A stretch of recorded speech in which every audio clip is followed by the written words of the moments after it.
Okay. All right. Well, here we are, episode 2. How about that? I know it's crazy. Yeah, no doubt. And it's Good Friday. So, pretty Yeah. special day celebrating our Lord Jesus Christ. So, big Yes, in day. all things. Big day. Yes, sir. Yes, sir. All right. Um, okay. So, let's kind of get started. Hey, but actually, before we get started, and we do have a lot to cover today, Brian, but I wanted to just give a quick shout out to Laura Rogers and the NC PACE organization, the Partnership for Cybersecurity, Cyber Excellence, for the event they hosted this week at the NC State McKimmon Center. It was really great. I mean, Laura and her team and all the sponsors like SentinelOne and Cisco and Sophos and just so many others that were out there, and all the speakers did just a fantastic job. And I think the reason why I love these events like the one that NC PACE put on is it's one of those opportunities for people in our industry to get together and just really focus on like how are we getting out there and spreading the word when it comes to cybersecurity, when it comes to risk management, and when it comes to basically accomplishing the mission that we're all sort of fighting here or working on here, which is to stop these damaging cyber attacks from hurting companies, government agencies, critical infrastructure, and all that kind of stuff. So it was really good. So Yeah, I hate I missed that. That was one I wanted to try to get to, but the week was unfortunately overloaded, double booked for multiple things yeah, in the office. So I yeah, couldn't get out to that like I wanted to, but it's definitely important to get out to those, and all the ones that come through the local Raleigh area, I try to get to.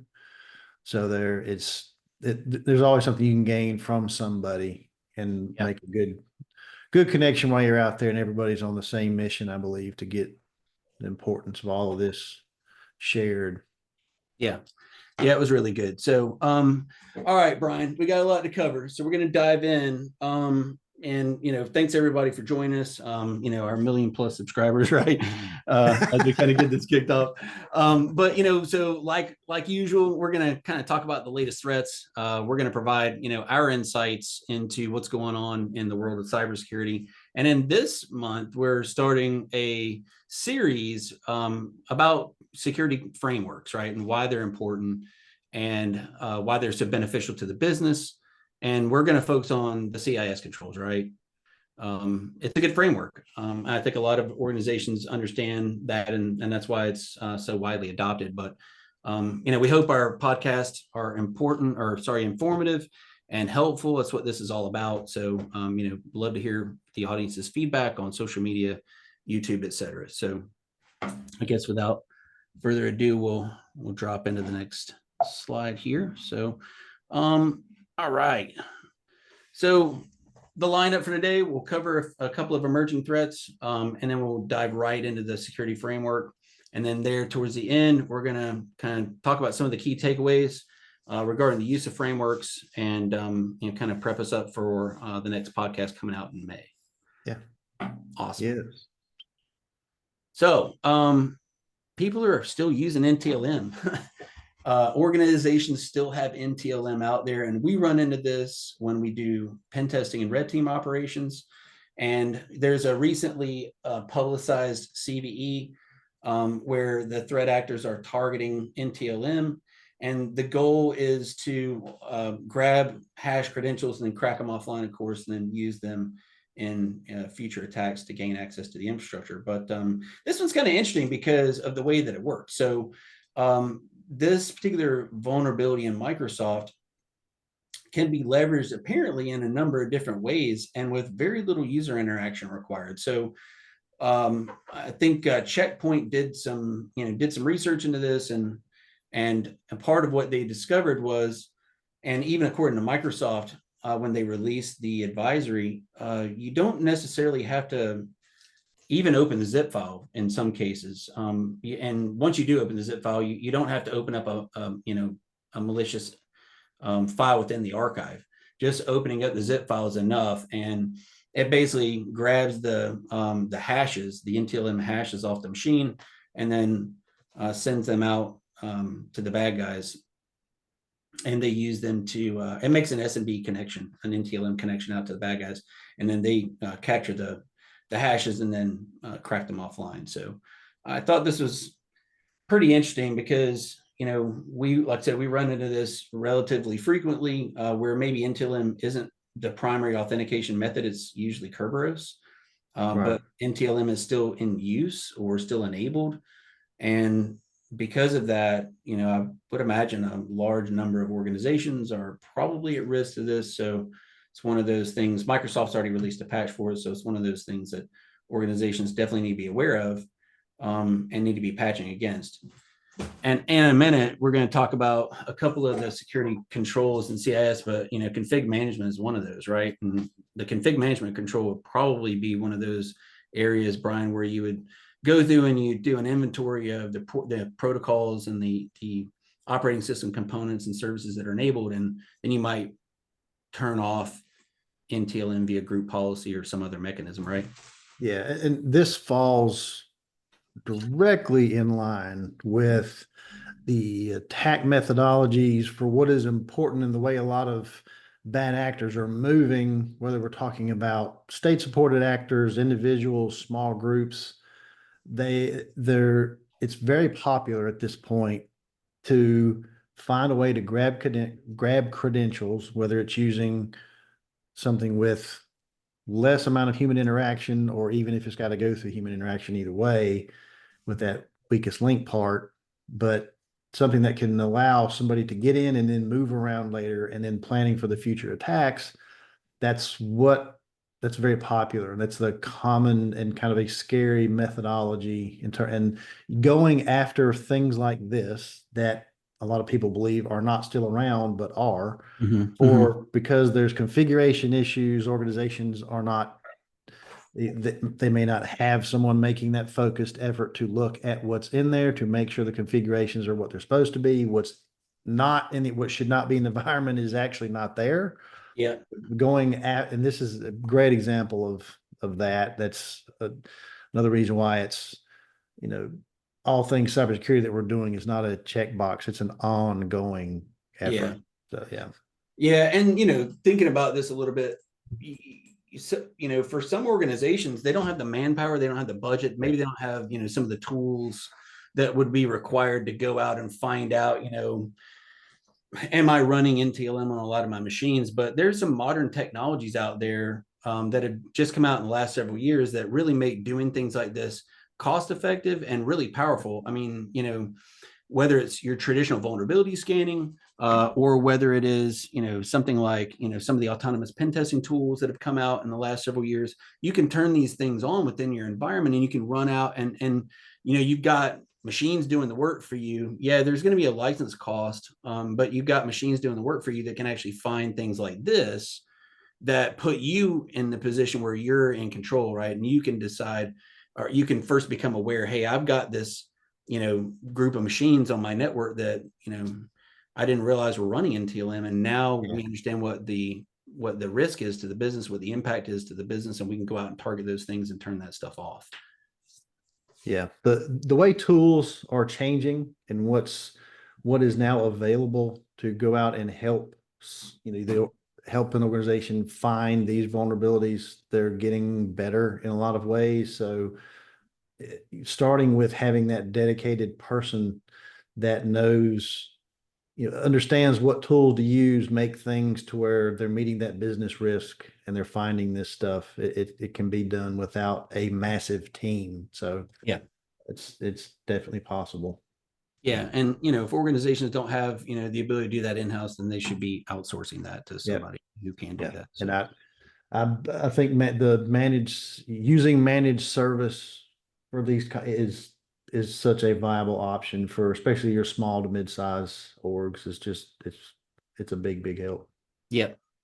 And then, when you start thinking about vulnerabilities like this, where bad guys are grabbing NTLM hashes and cracking them offline, we start to focus on the identity-based aspect of a lot of the modern recent threats that are taking place. And so much of this has to do with identity, right? I mean, so many of the modern attacks, the first stage in the attack is going to be getting usernames and passwords, credentials from some source or another, whether it's phishing them or doing something like what was in the CV that we just talked about.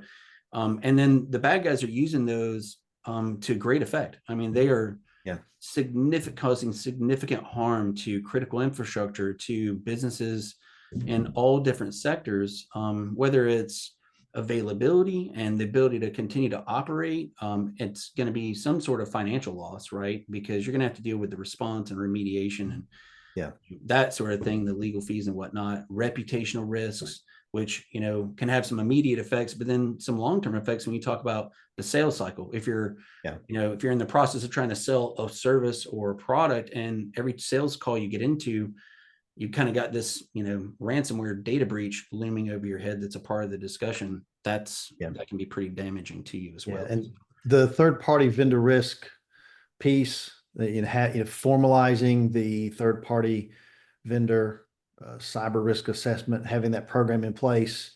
For my day job, I've formalized that for our organization, and we vet current vendors, new vendors, so that long-term impact in terms of reputation is there. So working in critical infrastructure, we're very concerned about if an entity had been hit previously with ransomware or something else, what was their mitigation, what was involved, how did they recover from that? So there's long-term considerations for that for sure. And on the intel piece, in terms of going out and getting email addresses and domains and information on how to start poking into a business, I'm seeing it more and more where LinkedIn is a very popular place to do intel scouting work, to get information on executives, the ins and outs of a business, how they communicate, who they communicate with, who they have business relationships with.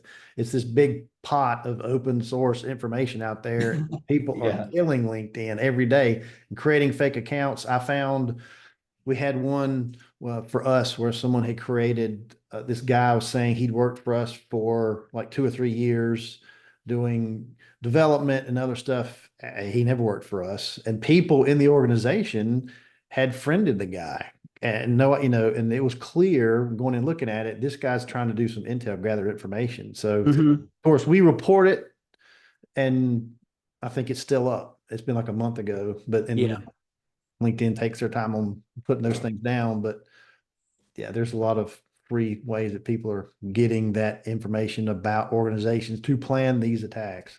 Yeah, true. And then I was at this conference, this NC PACE conference on Thursday. I was just kind of going to some of the different vendor tables, and one of the vendors was an email security vendor, and they tout themselves as being really heavily AI driven and all that kind of stuff. And we were having a great conversation.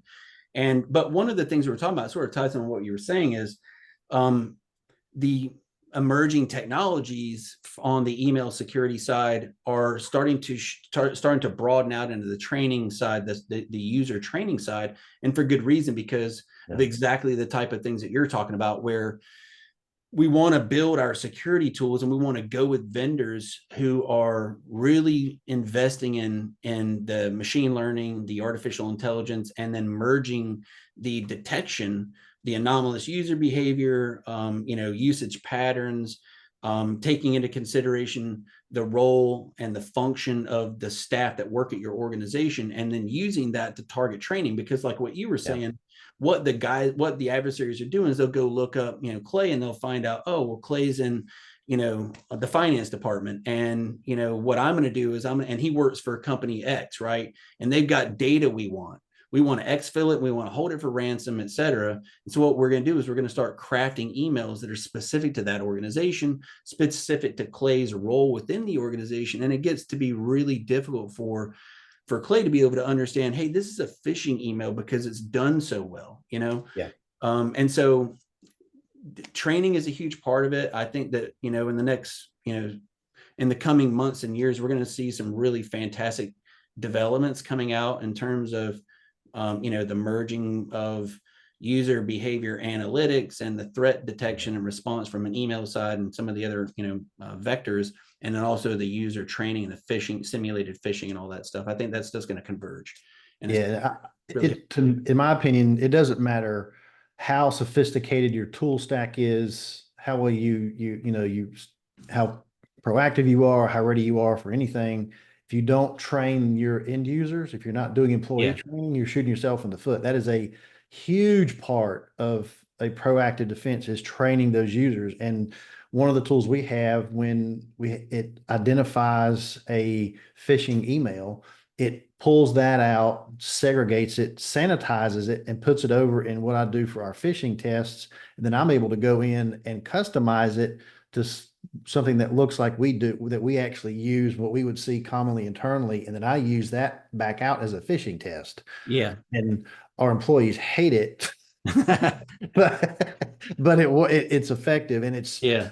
I try to keep everybody from our top level executives all the way down as paranoid as possible on clicking on stuff to where Yeah. they'll reach out to the company that it looks like. Yeah. So if it's somebody we have a business relationship with and they're not expecting the email, have them take 2 seconds and reach out. Hey, is this really coming from you? Or they'll Yeah. reach out to myself or the service desk or whoever, and they're asking these questions. And I think that in itself has saved us a lot because Yeah. I run several phishing tests a month. I change up when they, what they look like, when they come. It's always, I mean, people never know when I'm going to send that out. So but it's made a major impact. I think it's really helped us be on that proactive piece to defend our environment. Yeah. Yeah. Dan, I love what you're doing. That's fantastic stuff. And, somebody made a quote. I don't know who it was, but the quote was, it's not about the odds, it's about the stakes. And so when we take a look at some of the data that we got in the slide up here, I mean, the stakes are high. And even the odds are increasing, I mean, for Pete's sake. So, I mean, if you look at this Black Fog State of Ransomware report that, for 2025, I mean, we're talking about a 45% year over year increase in the number of disclosed attacks.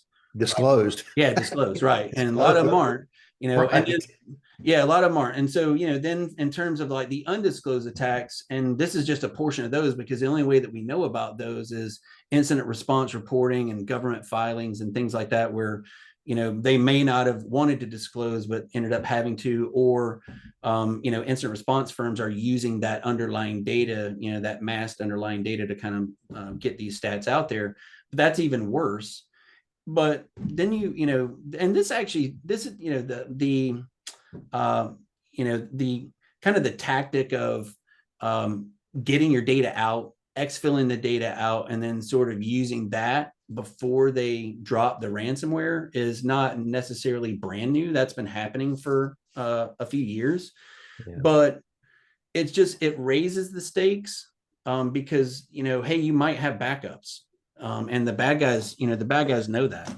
But now that we've got your data, we can say, listen, if you don't pay us, well, we're going to disclose this data. We're going to leak it out on the dark web. So, I mean, we talk about, how do you fight against attack like this? I mean, we've got a few ideas down kind of at the bottom. I mean, prevention and prioritization is huge.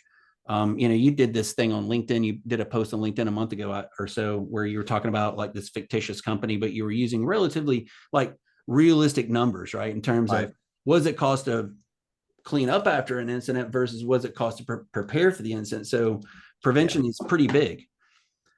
Yeah. And I don't know if you remember, Brian, but there was this, I don't know if you want to call it a movement, but it was years ago. But there was this movement where everybody wanted to it was all about prevention back in the old days. Yeah. And then there was this movement that I started, seeing from salesmen that would come in and try to sell us solutions, and just watching what's going on in terms of the market, where it kind of shifted from prevention to sort of, well, you're going to get breached, right? And that is true. I'm not saying I completely argue about, that we shouldn't take an assumed breach approach, because I think you can learn a lot from doing that. But I wonder if maybe we lost some of our focus on prevention while we were paying attention to, assuming the breach. Yeah. But with that and between, looking at cybersecurity itself and that the separation of it from, from purely IT, and having someone to have the focused proactive approach and senior leadership looking at it as more of a reactive piece, or it's just another spend. Well, and that's Mhm. where, you know, like that post I had showing that return on investment, the business impact Right. helps you lean a lot quicker if you can get that leader, the senior leadership buy-in and have them understand that there's a business impact there. And being Hmm. proactive is going to serve you a lot better than being more on the reactive side. Yeah. It's when you show hard numbers and you look at examples of this that are very clear cut, obvious examples, it's hard for them to argue that point of being on the proactive side and being more preventative about it. Yeah. And that's where I think, you're making friends with the CFO, right? I mean, you're talking about what's it going to cost my organization to be down for 24 hours or for 3 weeks, right? Yeah. And then, yeah, then you're making friends with the CFO, and then you're able to sort of quantify those risks in terms of dollars. Yeah. I mean, some other things that we can do, right? I mean, this is not an exhaustive list, just trying to, put some information out there. Number one, deploying, whatever you want to call them, honey files, decoys, right? There's a handful of companies that do this pretty well. You can basically subscribe to their service. You drop documents, or even put services out there like SSH or FTP or file Windows file services out there that are not real. They're Right. decoys. And then it gives you it's just another element, right? None of these are silver bullets, but it gives you another layer, another element of your prevention, your detection, your response, and your compliance posture that lets you know somebody or some process is accessing these files that's really not normal. Let me go see what's going on here. Segmenting systems, apps, and data, that can do a lot to limit the blast radius. And then, of course, implementing some form of zero trust, to even to make that access even tighter. Is Yeah. all of these things are things that we can do to kind of help minimize the damage of a ransomware attack. Yeah. Absolutely. Um, so speaking of ransomware, and sort of the attacks that we're seeing these days, a lot of people don't understand maybe, but there's an entire business model out there that where you've got financial models, you've got distribution and revenue tracking, you've got an entire business, underground business, right? A criminal business enterprise that's happening, and there's a lot of as a service tools out there, ransomware as a service, phishing as a service, and so on.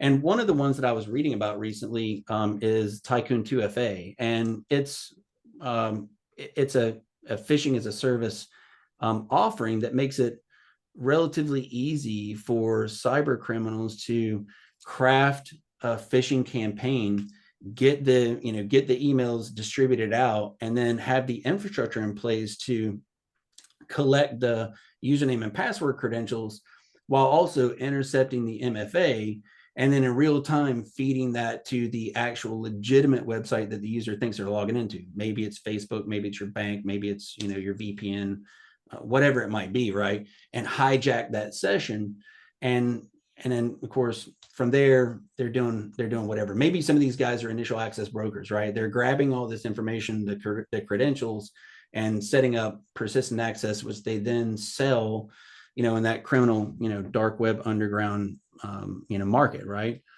A lot of this is happening a lot, and I don't know, how prevalent the awareness is of these types of tools in this, underground business model. Yeah, the as a service for the phishing and the ransomware, the one of the fascinating pieces of this to me is the fact that there are numerous examples at this point. They actually have tech support that you can call. Right. And if you've had issues deploying your phishing as a service or your Yeah. ransomware, they will actually help you troubleshoot whatever you need to do. And it's part of what you pay in your package. So they Yeah. have actual support to help, criminal support to help you complete your criminal attack on whichever organization you're working on. And that's Exactly. and the average person typically has no idea of this. And I've brought this up when I've talked to executive groups and say, listen, this is a real thing. I'm not making this stuff up. And I spend some time on different dark web and other kind of questionable forums where hackers hang out Do to you? learn about methodologies and stuff to see what people are talking about. And it's fascinating. And people will, there's like an underground rating for these different services where they're, yeah, this one has the better customer service. This is easily Yeah. deployable. This is and people are swapping this information like crazy and chatting about it. And it's very easy to learn which one is the, best bang for the buck for what you want to do, the amount of havoc you want to cause. So Yeah. yeah. And they It, talk about what sectors are better to go after, whether it's healthcare, manufacturing, or utility, or whatever. They talk about which ones are weaker, or which ones are stronger, and yeah. it's crazy.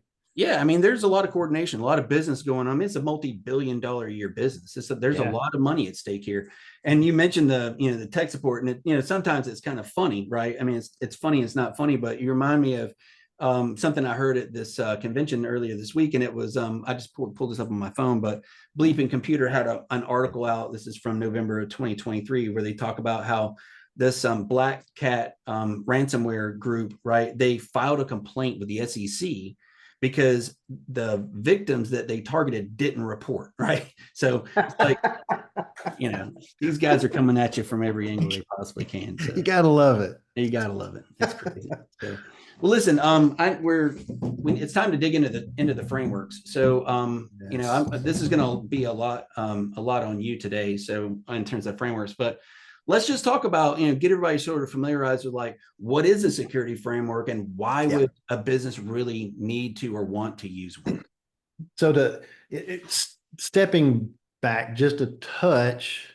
So with frameworks and why it's important, it kind of starts, that's your foundation for a cybersecurity program. So does your organization have a true cybersecurity program?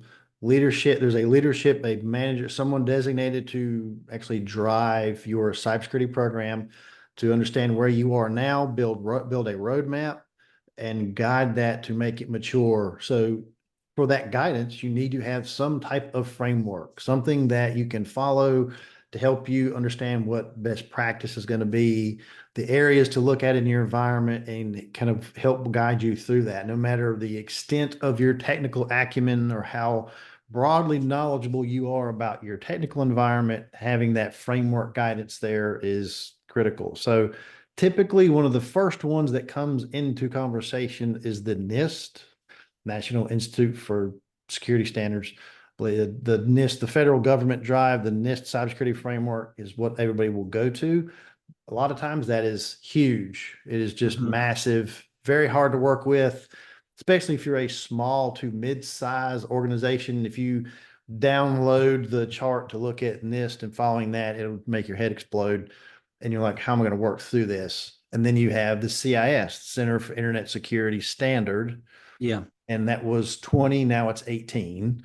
Been recently, and they actually updated that, and it's kind of like a derivative of NIST. It follows that guidance because they added a governance component to NIST 2.0. They've added that now into the CIS standard. So it Mhm. aligns beautifully. It meets any, if there's regulatory compliance issues for your sector, this CIS standard will help you align with that, and you'll follow that. So, and another beautiful piece of the CIS that I'm a big fan of is the fact that they have implementation groups and they make Right. it simple. And when you download, you can go onto the CIS website. All they ask for your email address. You put that in there and you can download the basic stuff that you need for it. The Excel workbook that shows you the check boxes. You scroll to it gives you the 18 categories, the subcategories. And then there's at the end of it, there's implementation group 1, 2, and 3. Simple enough. And then implementation group 1, I'll just kind of run through this real quick. It's the basic cyber hygiene represents a minimum standard of information security for all enterprises and assists enterprise with limited cybersecurity expertise to thwart general non-targeted attacks. So that's Mhm. the very foundational piece. Then 2 is the next step up, managing IT infrastructure of multiple departments, differing risk profiles, aims to Yeah. help enterprise cope and increase the operational complexity. And then 3 is your most in-depth. So we start with implementation group 1 and kind of go forward from there. And it's an easy process. And then like I said, there's 18 categories that we can go through over time, but like I said, it's just easy to kind of follow, and it gives you that guiding principle that you need to guide your overall cybersecurity program. So if you're in a situation where you have the cybersecurity responsibility, that piece is assigned to your IT group, if you don't understand now, you will eventually. That's not a successful model for a cybersecurity program. It truly is separate to itself. Cybersecurity impacts has a true business impact for the organization, and having someone to drive that and steer it is crucial, because you need to have that focus to follow your framework, keep working, and keep things moving in the right direction, have that communication piece. So that's the general kind of run on that. And then we can, like I said, we can start with going through the categories and what that looks like. Yeah. Well, one of the things you mentioned a minute ago was like one of the things about the CIS controls is that you like is it's suited for small, medium-sized businesses. So, I mean, when you say small, medium-sized businesses, what are you talking about? I mean, 100 people, So, 500 people, 1,000 people, what are you? well, it's, I kind of look at it from not necessarily the revenue, or maybe, or not even necessarily number of employees. It could be looked at. I mean, certainly the up through several hundred, one or two, 300 people, that's kind of a small or mid-size, gets up into close to 1,000. And then when you, over that, kind of goes from there. But then stepping back a little bit more, I'd look at it in terms of what the assets available are for the cybersecurity program. Yeah. Is it a split model? IT's handling it. Is there a dedicated person? And then is it one? So your larger entities will have full-blown cybersecurity teams. There's, Yeah. they have the CISO, and then they may have a 24-hour internal SOC, and they've got, they have a networking team, and there's different groups, response and Yeah.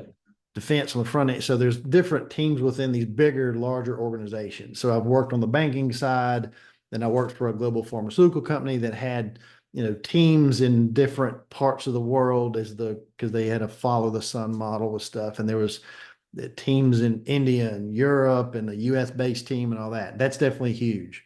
But then you come down to more of the world that I'm in, where typically you see, like I said, someone that's in IT is who's assigned that. And then they may have one, or maybe one or two people that are handling the cybersecurity, and then usually using some managed service in the mix to help with 24/7 monitoring and alerting and that kind of deal. Yeah. So that mixed model. And I think for a lot of organizations, that mixed in-house, because every organization, no matter how small, needs someone in-house who knows the ins and outs, the business, the technical part of the environment. There needs to be that internal contact, primary people, whether it's one person. And if you can have them do work with the managed service to make sure it all aligns appropriately, you need to have that. So to me, that's that small to medium to large breakdown, is depending on that kind of internal approach, that asset's available. Yeah, and I think you're right. And my experience with the CIS controls and with NIST CSF is CIS is well suited for organizations that do even have those more siloed environments where you've got IT, engineering, you've got an audit and a compliance group. Maybe that could be one or more people. It's still suitable. And the thing that I like about the CIS controls is, as we're kind of showing here on the slides, I mean, it's expert validated. There's so many organizations and so many groups, whether it's government agencies, intel agencies, law enforcement, and private sector people that go into the periodic and actually ongoing assessment of the CIS controls and trying to make them better. It's a really great framework, and it's approachable. I think that's one of the big things about it's approachable. So yeah, and that piece, by the time you get into that implementation group 3, yeah, that's definitely for a more mature environment where you've got a team, because it gets so in depth. So to your point, it's definitely can be used for any organization, no matter how big or small. So it's definitely meet that. Yeah. And then, a big deal for me, from my vantage point as working here at an MSSP is, the two in the middle, right? Making sure that we're prioritizing protection, right? But that, kind of translates into the business side. Make sure that our customers are spending their money on and investing their money on the right things. And then also, how can we measure what we're doing? We've Yeah. got, like, a lot of other companies like us. We've got customers who are in healthcare, finance, and other regulated industries. And we got companies who are not in any kind of regulated industry at all. And it doesn't, it's still the same though. Everybody, every customer needs to be able to understand, where did I start? Where am I today? Where am I going? And how do I know what's going on within my environment from a cybersecurity, a risk management, and where applicable, like an audit and a compliance standpoint, and the controls, any framework. But we're talking about CIS controls, enables you to do that in a really uniform, repeatable way over time, right? Yeah. And it's, understanding as you work through these frameworks, just because you check off something that you've accomplished or you've worked, your environment changes. Yep. So that kind of leans back into part of your overall cybersecurity program should be, to me, it's an annual assessment to see, because your environment's going to change, your network's going to change, the tools and the things that are on your environment, stuff's going to change constantly. So Mhm. something you may have checked off before may have changed. You may not be meeting it. It may have adjusted. So Yeah. it helps you kind of go back and validate that as Yep. you keep going.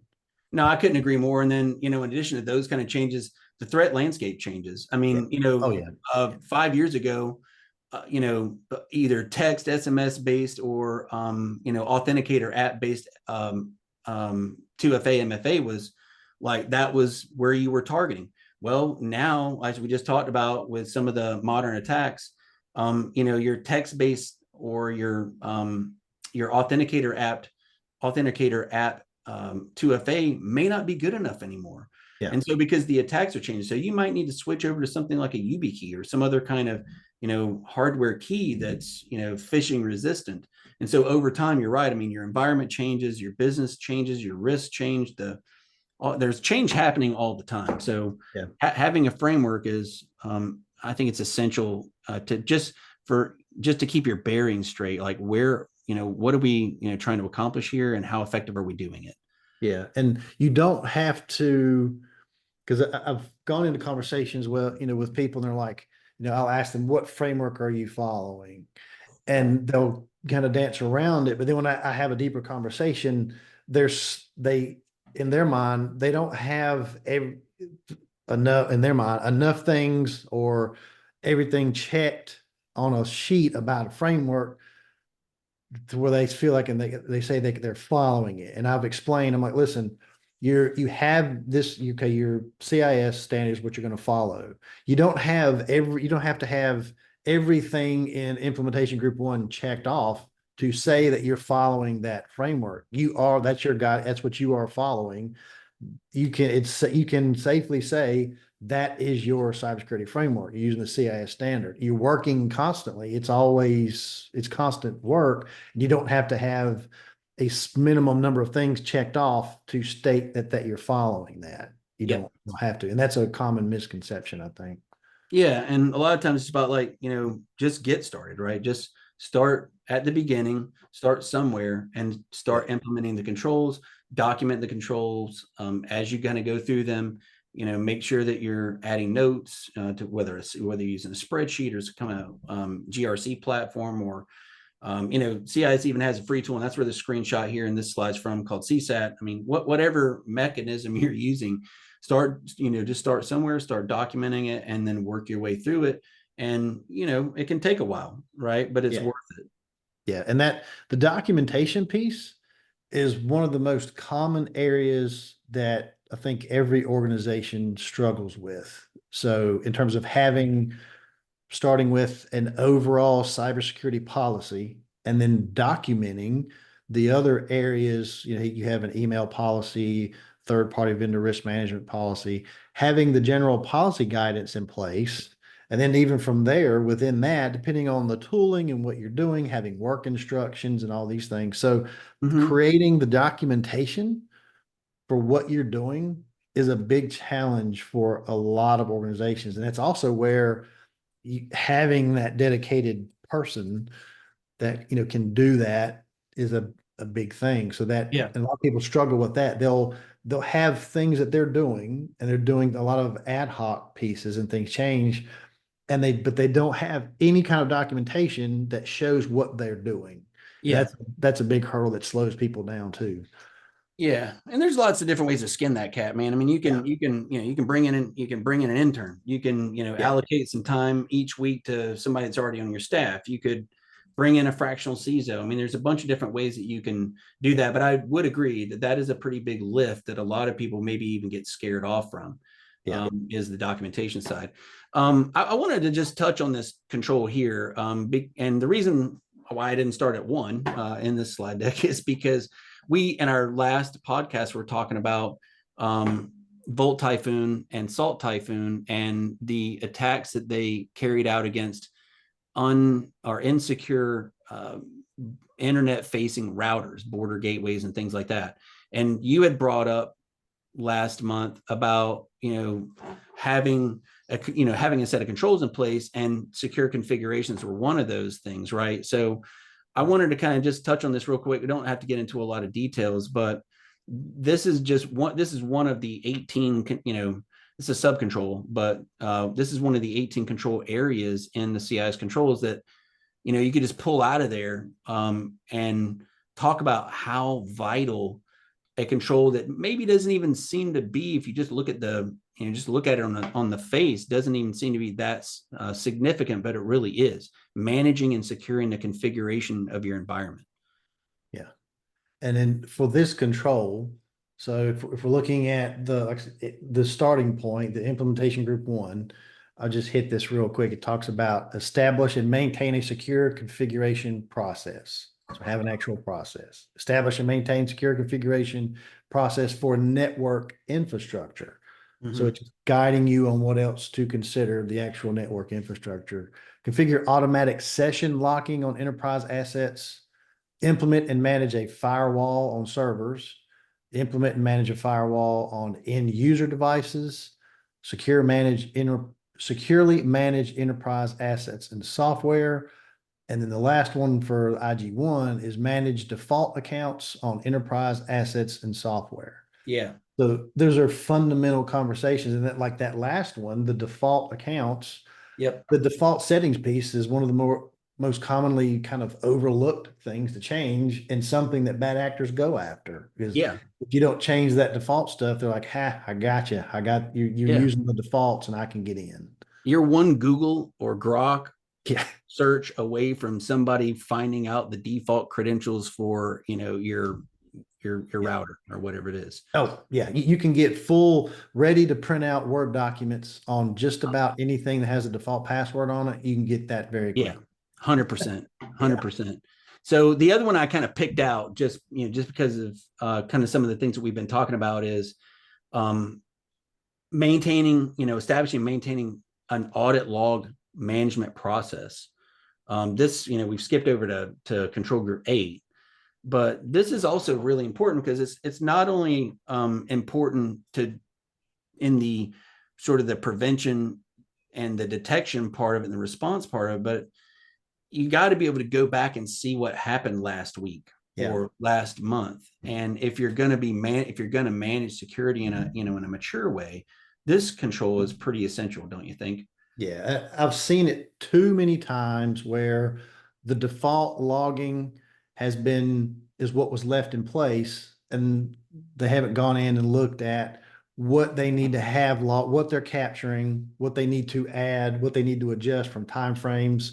A lot of times with logs, if you're in a heavy regulated environment, you need to make sure the logs you have and then the retention that is set so that you're meeting retention requirements for your whatever the regulatory side is. So the logging piece is huge. And if you're using a SIEM, security incident event monitoring tool, like a logarithm or something else, and how is that feeding in, alerting? What does that look like? Is that set up? That ties back to the configuration piece we just talked about. Yep. And then, so for the controls on this one's actually really short for the implementation group 1. It's establish and maintain an audit log management process, collect audit logs, and then ensure adequate audit log storage. Is that all of 8? That's the entire Entire. That's just for implementation group one. Okay. Okay. There are 12, there are actually 12 subtopics within the eight, Okay. within control eight. So their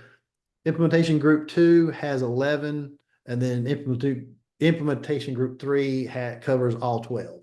Okay. But But just to get started, it's not right. that onerous.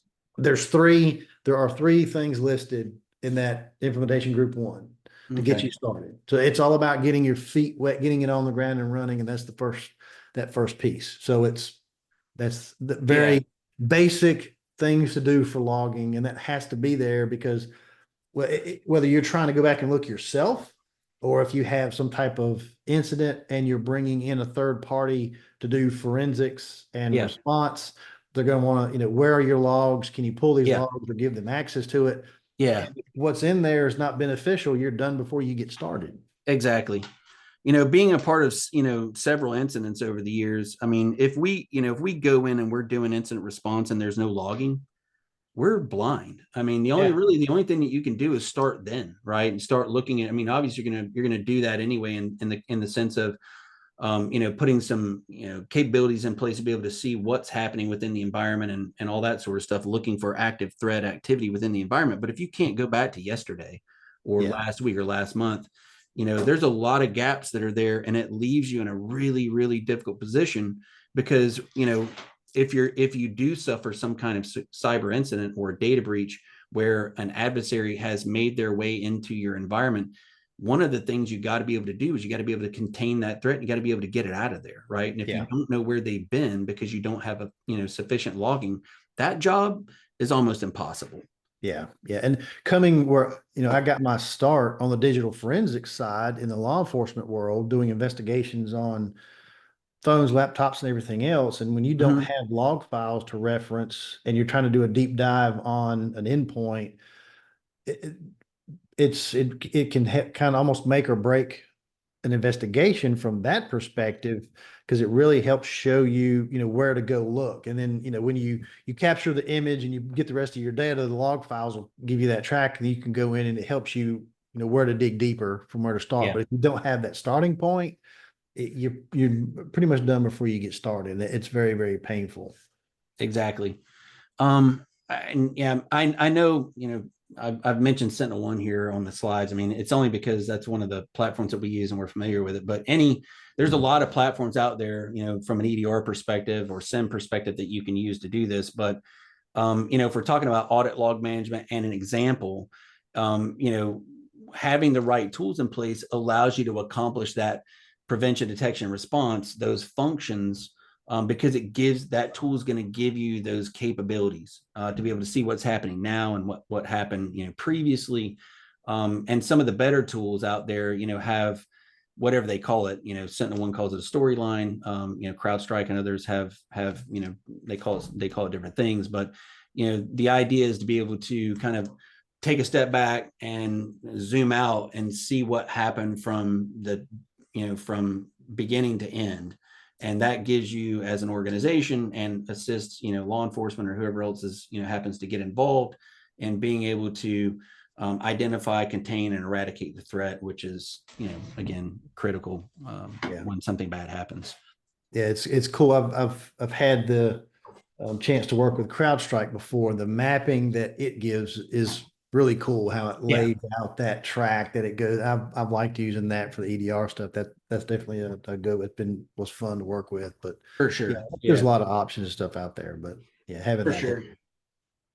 Okay, well, I think we're kind of about ready to wrap things up. I mean, we've got some takeaways here. If you want to, to kind of take us through this next to last slide, I think we can wrap things up and then look forward to the next one, Brian. Yeah, absolutely. Definitely look forward to it. So with CIS, you got the 18 controls. We'll touch on those in future podcasts. It gives you that comprehensive coverage in helping you support your overall cybersecurity program, which, having the formal program is, I can't kind of emphasize that enough, to where you have that constant roadmap, that constant work on it. And then CIS gives you the implementation groups 1, 2, and 3. And then as we kind of go through these and talk about the controls, state the examples and what's involved in each group. So no matter where you are in your journey and trying to implement your framework and your program, you can start with one and keep going. So it's that get good solid guidance. So and within each of the subcategories below each primary, it gives you actions on what to specifically look for, like we talked about, and walks you through that. So it gives you not just on your own kind of blind with what you need to do. It walks you through that. So it's proven. It's widespread at this point. It went from a smaller recognition to where now it's just about as recognized as the NIST is at this point, because it's following that same path, and it aligns well. I've heard of organizations that started on CIS and then they expanded, and teams and things and other things kind of grew, and they ended up going over to NIST because of their size. Yeah. So that's an option. I've seen people do that before, but I think this is definitely will be worth us going over. Yeah, and there's mappings too. I mean, the audience understands CIS has done a pretty good job at mapping the controls where applicable from CIS to NIST.